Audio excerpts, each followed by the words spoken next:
저희가 크게 나누게 되면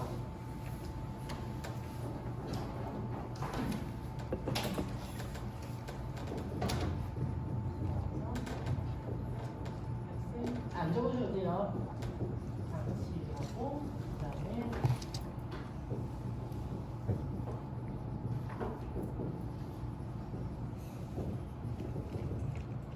이렇게 두 가지는 아니에요.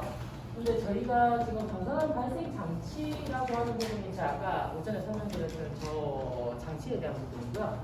그다음에 방사능 핵종 또는 원자력 핵종, 원자력에 관한 사항들은 핵을 취급함에 있어가지고 안전관리를 어떻게 해야 되느냐 그런 부분들이 정해져 있거든요. 크게 두 가지는 아니는데 그 안에서도 얘는 보통은 중저 에너지인데 얘는 고에너지 이렇게 두 개로 크게 나뉩니다. 그러면 이 고에너지 대 영역에서 저희가 핵종을 또 구분하는 게 밀공, 개공, 선언으로 두 가지로 구분이 돼요. 나중에 안전관리학 정하고 수업하시면서 방사선 핵종에서 밀공선언이 있고 개공선 말 그대로 쌓여져 있는 게 있고 오픈이 돼 있는 게 있고 그 종류에 따라서도 에너지가 낮냐 에너지가 높으냐 이렇게 정해져요. 방사선 핵종이 워낙 다양하기 때문에. 그리고 핵종이라고 하면 일단 기본적으로 가속을 시키는 원리는 아닙니다. 그냥 핵 보유한 에너지예요. 근데 보통은 저희가 발생 장치에서 나오는 것들은 가속을 시키거나 인위적으로 만들어내는 것들. 저는 핵 고유의 특성을 가지고 만들어내는 것들, 에너지가. 이렇게 두 가지로 구분이 돼요. 원자력 법이라고 하는 이 두 가지를 힘심해서 안전관리를 어떻게 진행을 하느냐, 어느 법을 맞춰가지고 다뤄야 되느냐를 공부하는 학문이라고 생각을 하시면 돼요. 그래서 2조, 제2조 정의를 보시면 이 법에서 사용하는 용어의 뜻은 다음과 같아요. 그래서 원자력이란 원자핵 변환 과정에 있어가지고 원자핵으로부터 방출되는 모든 종류의 에너지, 우리가 모든 종류의 에너지라 하면 기본적으로 X선, 감마선, 알파, 베타, 중량자, 중성자 전부 다예요. 방사선을 발생시킬 수 있는 모든 입자 그리고 화에 해당하는 부분들이 전부 다 원자력으로 들어가 있습니다. 그리고 이번 보시면 핵물질이랑 핵연료물질, 핵원료물질 이 뜻을 다 아는 게 아니라요. 말 그대로 연료라고 하는 것은 저희가 태우는 거예요. 원료라고 하는 것은 원석입니다. 쉽게. 그러면 원석이 있어야지 저희가 석유도 만들고 땅에서 하잖아요. 그럼 석유가 튀어나오잖아요. 그러면 저희가 석유라고 하는 것은 가공되기 이전에 땅 속에 숨어져 있던 화석료, 연료들이 원료 상태로 돼서 그 돌덩이들이 녹아내리면서 기름이 만들어지는 거잖아요. 그걸 저희가 정제를 시켜가지고 등유, 경유, 휘발유 이런 식으로 분리를 시키는 거죠.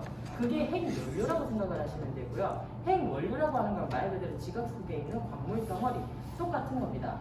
그래서 원료가 있어야지 핵연료가 생길 수 있다라고 하는 거. 핵도 마찬가지예요. 원료가 있어야지 연료가 발생될 수 있다. 그래서 3번에 보시면 핵연료 물질이란 우라늄, 토륨 등 원자력을 발생시킬 수 있는 물질이다가 원료는 광석이 되겠죠. 맞죠? 광물이 되겠죠. 원료는. 연료는 지금 그냥 핵종을 얘기한다라고 하면 원료는 광물이 될 것이다. 그래서 거기에 대한 부분이 이 책은 참 원료는 어떤 거? 뒤에 7페이지에 4번 저하고 같을지 모르겠는데 7페이지가 4번이 없네요. 그 다음 페이지 한번 넘어가 보시겠어요? 4번에 보시면 핵 원료 물질이랑 나오죠. 우라늄 광, 토륨 광, 그 밖에 핵 연료의 원료가 되는 물질로서 대통령령으로 정하는 것. 그래서 더 상위 개념이다 라고 생각을 하시면 돼요. 앞으로 돌아오실게요. 자, 그러면 그 밑에 시행령이라고 해서 제일 큰 대통령령 밑에 시행령이에요. 순서가 정리해서 보시면은 고준위 방사능 폐기물이라고 하면 폐기물 중 그 방사능의 농도가 열 발생률이 어디에 따라서 정하는 값 이상인 방사능 폐기물을 얘기를 하고, 중저준위 방사능 폐기물이랑 고준위 방사능 폐기물 외의 나머지 폐기물들을 얘기를 한다라고 해서 그 밑에 보시면 고준위 방사능 폐기물의 농도값 용도값이 나와 있어요. 한번 잘 보세요. 방사능 용도라고 해서 반감기 20년 이상의 알파선을 방출하는 핵종으로 4,100g 그리고 열 발생률을 2kW/m 세제곱이라고 되어 있습니다. 이게 시험 문제에 나와요. 제가 지금 요거는 말씀을 드릴 건데요. 이게 안전관리학의 고준위 방사성 폐기물의 기준치로 탑 몇 번이냐라고 튀어나옵니다. 이건 국가고시 문제예요. 그걸 말씀을 드리는 거예요. 국가고시 문제의 이 표에 해당하는 열 발생률과 농도값이 시험 문제로 나옵니다. 그럼 용어에 대해서 하나씩 보실게요. 지금 반감기라고 하는 게 나와요. 와, 말이 어렵습니다. 왜? 지금 방사능 핵종도 안 했는데 핵에 대해서 얘기를 안 했는데 갑자기 반감기가 튀어나오니 알 수가 없는 게 당연하죠. 그죠? 그래서 방사능 물리학으로 다시 잠깐 돌아갈 겁니다. 물론 이 파트도 저하고 이론 시간, 개론 시간에 하실 거예요. 자, 반감기라고 하는 것은 그냥 말 그대로 시간이 반이 감소되는 것을 반감기라고 얘기를 해요. 이게 무슨 말이냐면 방사성 핵종은요 자신의 고유한 시간이 있어요. 그 시간이 뭐냐면 그 핵이 살 수 있는, 존재할 수 있는 시간을 뜻하는 거예요. 그러면 이 핵이 계속해서 어떤 핵종이 계속해서 방사능을 방출을 하느냐? 그건 아니에요. 그게 무슨 말이냐면 어떠한 미지의 핵종이, 제가 뭐라고 특정 짓지는 않을게요. 어떠한 미지의 핵종이 있는데 그 핵종이 일정 시간이 지나고 나면은 그 수명이 반으로 줄어듭니다. 그 시간을 우리가 반감기라고 해요. 왜냐면 핵종이라고 하는 게 계속 그 상태로 에너지를 내뿜고 유지를 하고 있으면은 무슨 문제가 생기겠어요? 계속 존재를 할 거니까 없어지지 않을 거 아니에요. 맞죠? 그렇게 되면 가장 큰 문제는 에너지를 계속 방출하고 있고 방사성 폐기물이라고 하는 찌꺼기들을 계속 남기게 돼요. 그게 나중에 큰 문제가 될 거 아니에요. 그래서 핵종이라고 하는 것은 자신이 가지고 있는 고유한 시간 내에서 에너지를 반으로 줄이는데 걸리는 시간, 즉 핵종의 수명이 반으로 줄어드는데 걸리는 시간을 우리가 반감기라고 얘기를 합니다. 그러면 그 반감기가 지나고 나면은 그 핵종이 예를 들어서 어떤 핵종이 100%의 수명을 가지고 있는데 그 시간, 반감기라고 하는 시간이 지나고 나면 핵종이 60%로 줄어들어요. 그럼 또다시 여기에서 또 그 시간만큼이 지나고 나면 25%, 또 줄어들고 나면 12.5%, 쭉쭉쭉 줄어들어 결국은 제로화되는 지점까지 가면 좋은데 이까지 걸리는 핵종이 거의 없어요. 계속 존재를 합니다. 그리고 핵종마다 핵종이라고 하는 것은 우라늄, 토륨, 알파성, 아까 얘기했던 헬륨 각각이 가지고 있는 시간들이 다 달라요. 걔네들이 남아있는 에너지를 계속 방출할 수 있는 시간들이 다르거든요. 어떤 거는 수천 년이 될 수도 있고요. 그리고 어떤 거는 1일, 2일, 3일 다 다릅니다. 핵종마다. 그래서 걔네들이 3일이 예를 들어서 3일이 지나고 나면 에너지가 반으로, 또 3일이 지나고 나면 또 에너지가 반으로 이런 식으로 계속 줄어드는 거예요. 대표적으로 아요딘 131 같은 경우에는 요오드 131은 저희가 방사능 치료 중에서도 갑상선 암 치료에 주로 쓰입니다. 근데 얘의 반감기가 약 12일 정도가 돼요. 약 12일 정도. 아니다. 6.5일인가? 정확하게 저는 6일 정도 되겠네요. 5점 며칠인 것 같은데.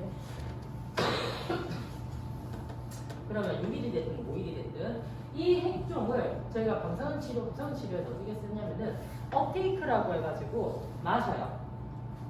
그러면은 이 요오드라고 핵종을 마시게 되면은 이 자리에 이 요오드라고 하는 핵이 쌓여요.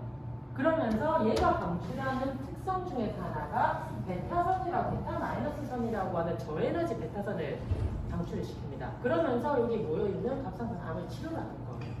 그러면은 이 사람은, 미안해요. 이게 안 들어갔다. 3일. 약 3점 며칠 정도가 되겠네요. 그러면은 이 사람은 이거 마셨어요. 갑상선 암에 걸린 사람이. 그럼 그거를 마시고 3일 동안은 병원 밖으로 나오지는 못합니다. 격리실이 따로 있어요.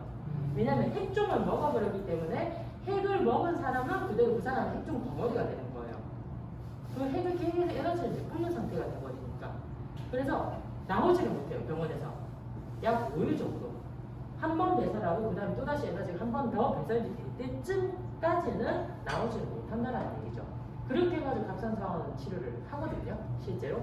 물론 방사선 치료도 하겠죠. 근데 그거 외에 나머지 조금 1기 정도 되는, 1기가 채 안 되는 또는 잔여 핵암에 대해서 치료를 할 때 이런 식으로 한다는 얘기죠.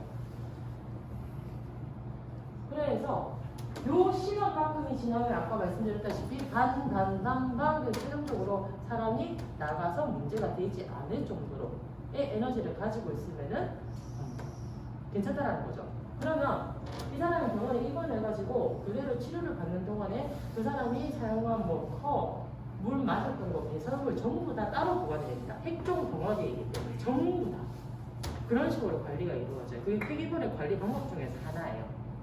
그 여러분들 방사선 치료 시간에 아마 배우실 겁니다. 핵이학 시간이에요. 그건 방사선 치료하고는 핵종을 다루는 건 핵이학. 방사선 장치를 이용해서 치료를 하는 거는 치료학. 나중에 가시면 배우실 거예요. 그래서 일단은 폐기물이라고 하는 거에서는 핵종의 찌꺼기들을 폐기물이라고 얘기를 하고 그 폐기물의 기준을 나눌 때 고농도, 중농도, 저농도, 농도가 고, 중, 저로 나뉘게 되죠. 거기에서의 기준값은 이 반감기라고 하는 시간과 그 다음에 열 발생률이라는 게 있어요. 아까 우리 액션 촬영 장치에서 제가 기본적인 원리 설명을 할 때도 응급에서 열전자들이 타깃으로 갔잖아요. 네. 핵종도 계속적으로 열을 뿜고 있어요. 왜? 에너지이기 때문에. 그 자체가 에너지이기 때문에. 그래서 엄청난 열을 방출합니다.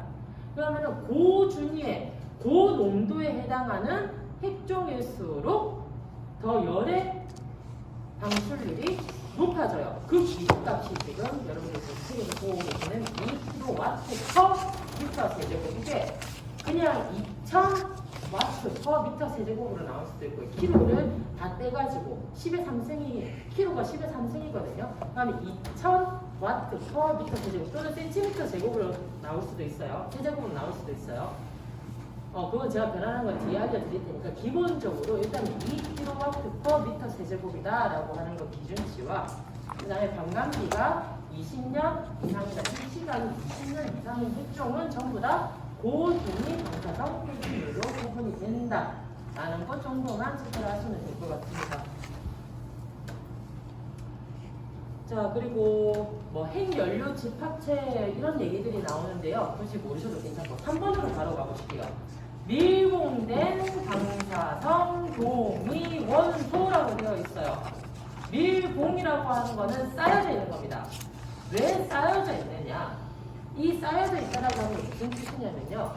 워낙 에너지가 크고 위험한 핵종이기 때문에 보관을 할 때 얘 에너지가 튀어나오지 않는 낙덩어리 또는 엄청나게 두꺼운 콘크리트 덩어리에서 이 핵종을 보관을 해야 된다는 얘기예요. 왜냐하면 차폐라고 하는 기준이 필요해서거든요. 핵종은 열을 내뿜기도 하지만 방사능을 계속적으로 방사선을 내뿜어요. 그러면 그 주변에 있으면 피폭이 되겠죠. 에너지가 높은 거면 높은 거일수록 더 잘 감싸놔야 돼요. 그걸 저희가 밀봉이라고 표현을 하고요. 그러면은 고준위에 해당하는 방사성 물질들은 거의 다, 아니 전부 다 밀봉으로 보관을 하고 있습니다. 두꺼운 납으로 보관을 해요. 보통은. 그래서 거기 보시면 기계적인 강도가 충분해서 파손될 우려가 없고 부식되기 어려운 재료로 된 용기에 넣은 동위원소를 사용할 때 용기 외부로 방출되지만 방사선 동위원소를 누출하지 못하도록 되어 있는 것을 우리가 밀봉 방사성 동위원소 용기라고 표현을 한대요. 자, 생각을 해볼게요. 앞에서 지금 고준위 방사성 폐기물 얘기를 했죠. 근데 열이 2kW/m²이 돼요. 엄청난 열이에요. 키로 단위면은. 그러면은 우리가 열을 내뿜는 핵종을 밀봉을 해서 보관을 해요. 무슨 문제가 생길까요? 맞아요. 팽창되기 때문에 안에 압이 차기 시작합니다. 그럼 그 용기가 안에서 터지면 안 돼요. 압에 견딜 수 있어야 돼요. 그리고 얘를 떨어뜨렸을 때 파손되면은 핵종이 다 누출이 되겠죠. 그래서 파손이 어려운 용기, 그리고 안에 압에 내압을 견딜 수 있는 용기. 그 압의 원인 자체는 방사선 핵종 자체가 열을 내뿜기 때문에 그 열을 견딜 수 있어야 된다는 얘기죠.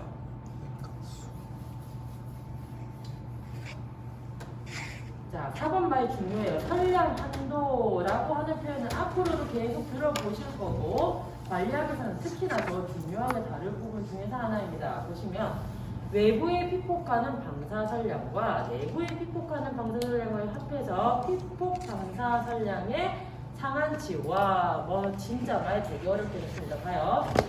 방사선 피폭이라는 단어부터 먼저 설명해 드릴게요. 피폭이라고 하면 어떠한 핵종이 있던 방사선 발생 장치가 있던 사람이 선량을 받았을 때는 피폭이라고 얘기를 합니다. 선량을 받아서 내가 방사선에 당한 거예요. 그거를 앞으로 사람에 빗대서 얘기를 할 때는 피폭이라고 하는 단어를 쓸 겁니다. 계속 뒤에서 나올 때는 마찬가지예요. 그러면 사람이 방사선에 피폭이 되었다. 그럼 방사선에 유출이 됐다라는 얘기예요. 누출이 됐다라는 얘기죠. 받았다라는 얘기죠. 자, 그러면 방사선 피폭에는 종류가 두 가지로 구분이 되어져 있습니다. 지금 여러분들 교재에서 보는 것처럼 내부하고 외부예요. 자, 이걸 더 쉽게 얘기를 하면요. 내부라고 하는 거는 저희 개론 시간에 제가 첫 시간에 얘기했어요. 방사선 핵종이 폐 안으로 들어갔을 때 밖으로 라돈이 못 빠져나온다 얘기를 했었죠. 그게 내부 피폭이에요. 이것도 내부예요. 근데 얘 같은 경우에는 이 시간이 굉장히 짧기 때문에 웬만큼은 다 배설이 돼요. 싹 다. 근데 라돈 같은 알파산 방출핵종은 방광기가 2400년이에요. 원석 자체가 2400년 가까이 돼요. 그럼 그동안에는 방사선 대출 안 되는 거예요. 핵종이 빠져나오지 못하고 계속 그대로 모여있는 겁니다. 굉장히 위험하겠죠? 그죠? 그렇게 인체 내부로 들어갔을 때 받은 설량을 내부 피폭. 그러면 외부라고 하면 저런 방사선 발생 장치 또는 병원에 갔을 때 우리가 방사선을 받아서 검사를 받거나 아니면은 실험을 하거나 외부에서 방사선을 받았을 때의 설량을 외부 피폭이라고 얘기를 합니다. 그러면 근본적으로 핵종이든 방사선 발생 장치이든 방사선이 있는 상태라고 하면은 기체상에서 또는 어떻게 우리 인체 내로 들어가는 게 더 위험할까요? 외부에서 가는 게 더 위험할까요? 일단 기본적으로 내부가 더 위험합니다. 빠져나갈 수가 없기 때문에. 사람의 관점에서 봤을 때는 그게 더 위험해요. 근데 그것 또한 에너지의 조건에 따라서 달라져요. 당연하겠죠? 만약에 감마선을 받으면 사람 바로 죽어요. 근데 저에너지 델타선을 가지고 있는 아르다인을 마셨을 때는 사람이 안 죽어요. 오히려 치료를 할 수 있는 효과를 가지고 있어요. 그러니까 결국은 설량에 대한 기준치, 용량, 그리고 이러한 시간 이런 것들을 다 고려했을 때 평가를 해야 된다는 얘기죠. 그걸 안전관리학에서 다루는 겁니다. 관리학에서. 그거를 지표를 제시하는 거는 법령이고요. 그러면 지금 이 말의 끝에 보시면은 피폭, 즉 사람이 받은 방사선의 양의 상한값이래요. 그러면 상한값이라는 말을 다른 말로 바꾸면 한도예요. 설량을 받을 수 있는 한도.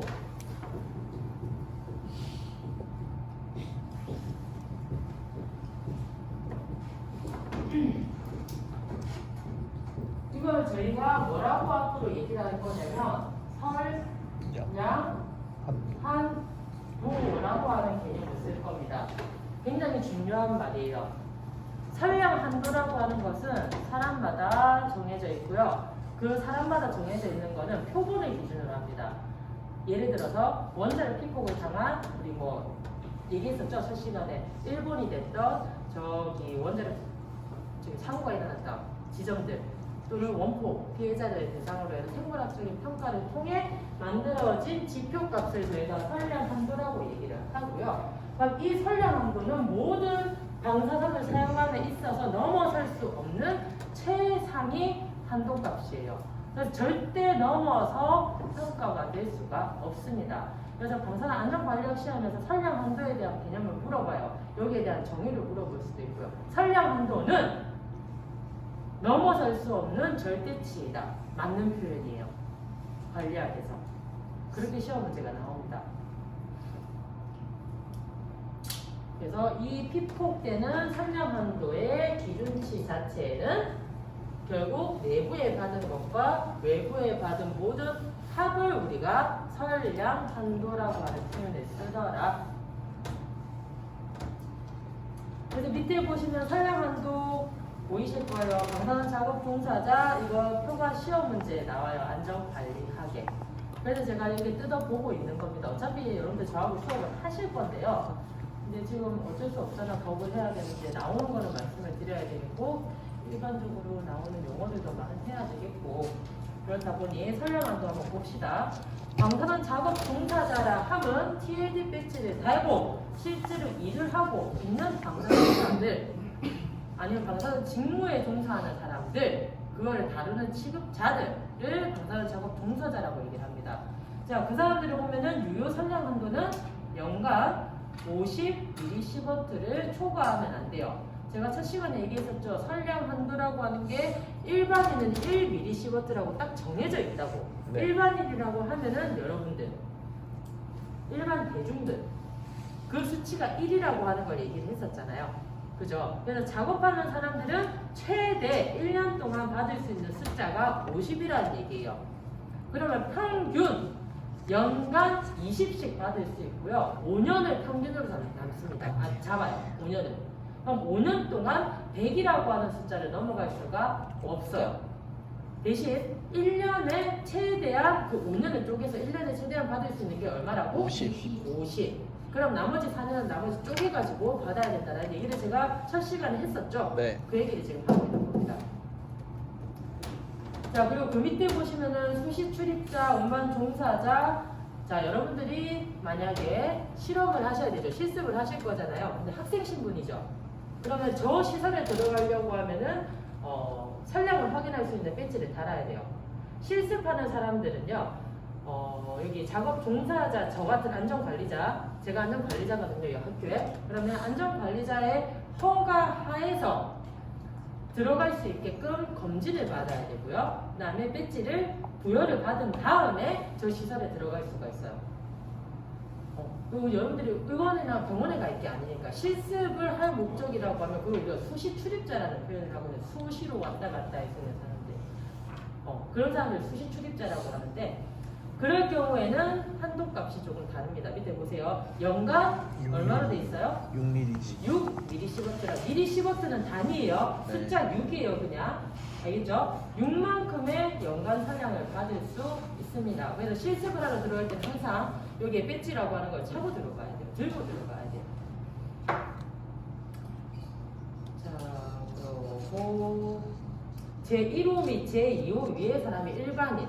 그게 1이라고 하는 기준치. 그래서 이 왼쪽에 지금 보고 계시는 유효 선량 한도라고 하는 이 수치가요. 실제로 시험 문제에 가장 많이 나와요. 관리학에서. 자, 오른쪽에 보시면 등가 선량 한도라고 하는 게 보이는데요.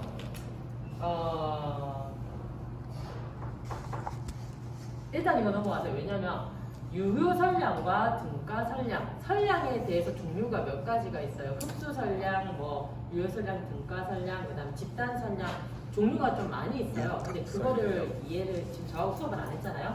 근데 그걸 모르면 지금 이해를 할 수가 없으니까 일단 여러분들이 아셔야 되는 건 선량 한도가 왼쪽에 보는 이 표만큼 정해져 있다. 아까 잘라서 56, 1에 해당하는 선량값만 체크를 해놓으시면 될 것 같습니다.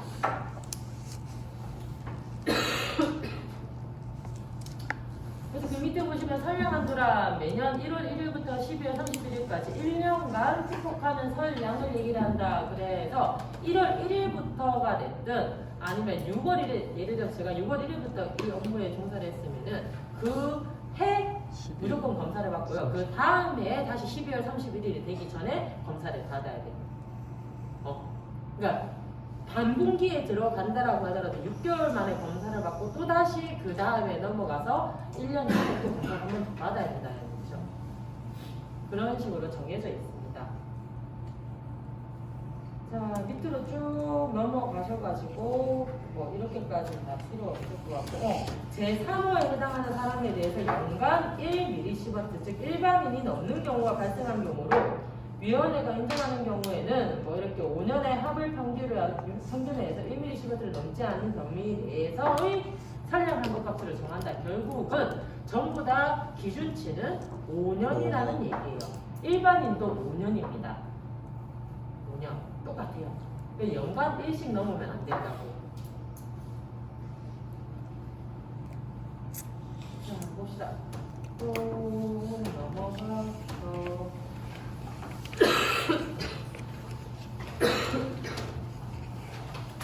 자, 감소산 방호 등에 관한 기준이라고 해서 산량 한도의 적용이라고 하는 게 보이실 거예요. 제4조라고 되어 있네요.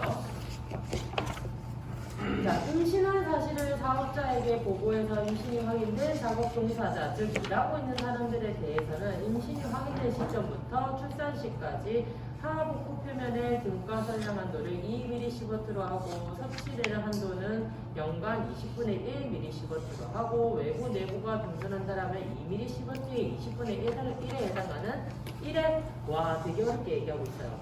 자, 일단은 이 부분에서 특이한 특별 조건 중에서 하나인데요. 임신한 사람은 내가 작업 중 여성의 경우에는 임신을 했을 경우에 방사능 일을 할 수 있어요. 근데 중요한 거는 나는 작업 종사자인데 내 뱃속에 애가 있기 때문에 애는 일반인이에요. 맞죠? 6주, 8주가 지나고 나면은 기관 형성기가 거의 배에서 태아로 갈 수 있는 조건들이 만들어지기 시작하고요. 12주, 14주가 지나게 되면은 심장이 거의 다 형성이 됩니다.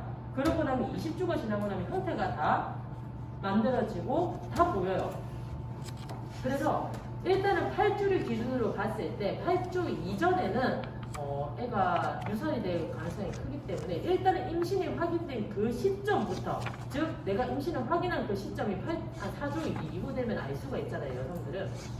그러면은 그 시점부터를 시작으로 해서 방사능 작업 종사자가 여자일 경우에는 그냥 1이 기준이에요. 일반인으로 보는 거예요. 뱃속의 태아 때문에.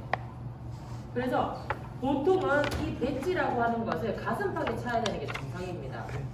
근데 임신한 사람은 하복부, 즉 여기 호주머니에다가 배지를 달고 다녀야 돼요. 왜? 애가 받을 수 있는 데를 직접적으로 평가해야 되기 때문에. 그래서 임신한 사람들은 보통 초음파실로 보내지 잘 전문의사로 쓰는 역할을 안 하기도 하죠. 병원에서 위험하니까. 나머지 지금 얘기들은요. 아직 설령 아까도 말씀드렸다시피 우리가 개념을 다 안 잡았기 때문에 제가 뭐다라고 말씀을 못 드리는데 요거를 줄여가지고 한마디로 얘기를 하면 임신한 여성이 작업 종사자일 경우에는 일반인이다. 이렇게 줄일 수 있는 거예요. 일반인의 기준에 준한다라고 봐야 되는 거예요.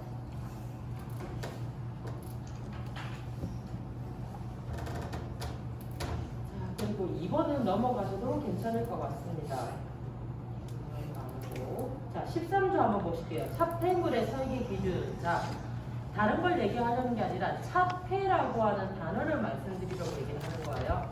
자, 차폐라고 하는 것은 설량, 즉 방사선 에너지를 막기 위한 물질입니다. 그래서 이 물질들의 종류가 굉장히 많아요. 첫째 시간에 말씀드렸다시피 납도 있고요. 콘크리트도 있고 중성자의 경우에는 물에 빠뜨려서 수주에 파라핀, 물 전부 다 핵종의 종류마다 막을 수 있는, 그리고 속도를 감속시킬 수 있는 물질들이 다 다릅니다. 그렇기 때문에 차폐물이라고 하는 물질을 만들려고 하면은 핵종의 경우에 핵종의 에너지에 대응하는 차폐물 두께, 재질, 그리고 위치 선정들이 중요하고요. 만약에 이게 내부 피폭인지 외부 피폭인지에 따라서 내부로 들어가는 것 같은 경우에는 우리가 마스크를 저처럼 마스크를 쓰겠죠. 근데 외부에서 방사능 선언이 나올 경우에는 외부에 물체를 두고 거리에 따라서, 두께에 따라서, 거리에 따라서 이런 식으로 시간에 따라서 막아줄 수 있는 조건이 다르다는 얘기예요. 그걸 차폐물의 설계 기준이 결국은 방사선의 에너지에 따라서, 종류에 따라서 달라지더라 라고 하는 걸 얘기를 하려고 지금 설명을 드리는 거야. 이 기준 자체가 여러분들 시험 문제 나오고 그러지 않습니다. 근데 단어가 나오니까 그렇겠죠?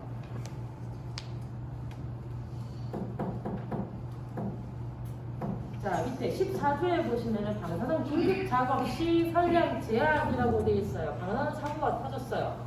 근데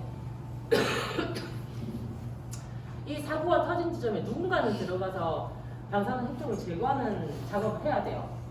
그러면은 그 방사선 사고가 터진 시설 안에 사람이 있을 경우와 사람이 없을 경우 두 가지로 구분을 합니다.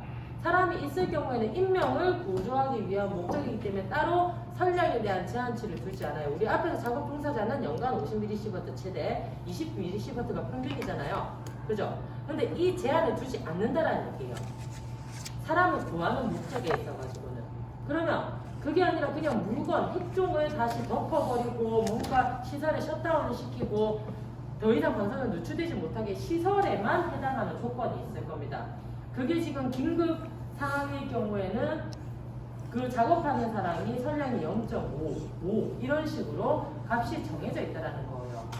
그래서 사람을 구하러 들어갈 때는 그 제한값이 없다라고 하는 거. 이거는 안전관리학 시간에 정확하게 저하고 보실 거니까 사람을 구할 때는 사고가 터져도 어찌됐든 일하는 사람이기 때문에 제한값을 두지 않는구나. 왜냐하면 제한값을 둬버리게 되면 사람을 구할 수가 없어요. 그 사람은 죽을 각오를 하고 들어가는 거예요. 사람 구하러. 구하러 나와야 돼. 그 영화로 있었죠? 그죠? 네. 그러니까 지진다가지고 냉각수. 김남계 나오는 거. 한도라. 아 맞아. 맞죠? 아, 네. 소방관들이 들어가도 그 사람은 죽을 생각하고 들어가는 거니까. 냉각수 다시 적용시켜. 그럴 때는 제한을 주지 않는다라고 하는 거고. 그리고 15조에 해당하는 거 필요 없고요. 쭉 따 넘어가가지고 5번에 허용, 표면, 오염도라고 하는 게 보이실 거예요. 자, 우리가 방사선 핵종을 썼어요. 방사선 물질을 썼어요. 이렇게 물질을 썼는데 이 물질이 액체 상태이냐 고체 상태이냐 또 여기에 따라서 얘기가 달라져요. 아까는 밀봉인지 개봉인지 얘기를 했잖아요. 그러면 이 밀봉이든 개봉이든 보통 개봉되어 있는 선원들이 액체 상태로 있는 경우가 있어요. 그러면은 이 개봉 상태의 방사선 핵종이 엎질러졌어. 그럼 여기 쑥 묻을 거 아니에요. 근데 핵종은 눈에 보여요. 왜냐하면 가시력을 보이게 만들어놨기 때문에. 그러면은 이 표면에 핵종이 묻어져 있으면은 그 표면이 오염되었다라고 표현을 하겠죠. 그죠? 그때 표면을 닦아내고 방사선을 없애는 과정을 우리가 제염이라고 하는 표현을 쓰는데 그 제염 작업을 하고 이 표면에서의 선량 측정을 했을 때 확인할 수 있는 용도값, 그걸 허용 표면 오염도라고 표현을 하는 겁니다. 용어를 쓰는 거예요. 이 자리에서 방사선이 얼마나 튀어나오고 있구나를 확인할 수 있는 수치, 그거를 표면 오염도라고 한다는 거죠. 그래서 그 기준이 여러분들 밑에 보시면 알파선을 방출하는 것과 방출하지 않은 것 두 가지로 얘기해요. 앞으로 법에서는요, 그리고 안전관리학에서는 알파선과 알파선이 아닌 두 가지로 기준을 잡습니다.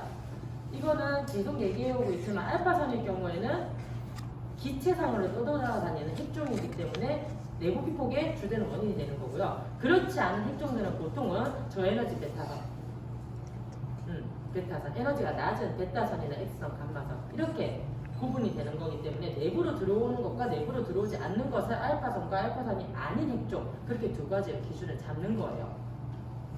이런 표현들을 계속 보게 되실 거라서 말씀을 드리는 거예요. 왜 알파선하고 그렇지 않은 핵종 두 가지로 구분을 하지? 라고 하는 궁금증이 생길 거야. 자꾸 그게 기준이 나올 거기 때문에.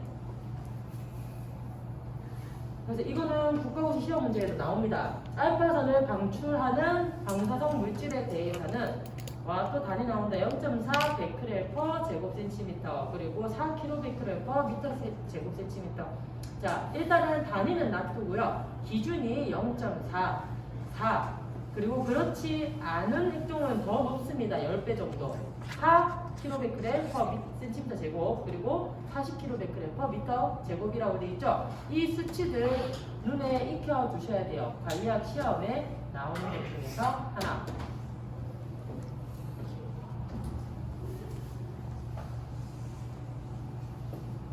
자, 5분만 더 하고 쉴게요.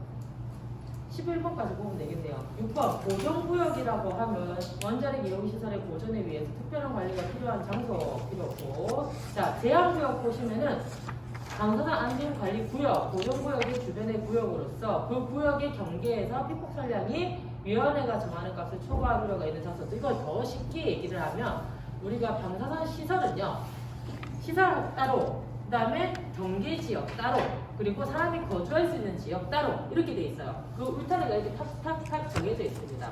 그러면은 보존구역이라고 하면 일반인들이 거주할 수 있는 시설을 기준으로 해서 이렇게 테두리가 서져 있는 거예요. 그다음 제한구역은 이 보존구역을 넘어설 수는 없는 거죠. 제한구역도 일반인들 거주 이렇게 딱 쪼개져 있는 거예요. 그걸 얘기를 하는 거고. 자, 밑에 8번에 수시 출입자랑 안전관리구역에 업무상 출입하는 자로서라고 되어져 있죠? 작업 종사자, 작업을 하는 사람 외의 사람들을 수시 출입자라고 얘기를 한다. 그러면은 환경미화원도 마찬가지예요. 병원에서 청소하러 들어가는 사람들 있죠? 시설에, 특종에 시설에 들어가는 사람들. 그 사람들 전부 다 수시 출입자로 보는 거죠. 그 다음에 9, 10, 11과는 다 넘어가셔도 괜찮습니다. 뒤에 가면 보실 거예요.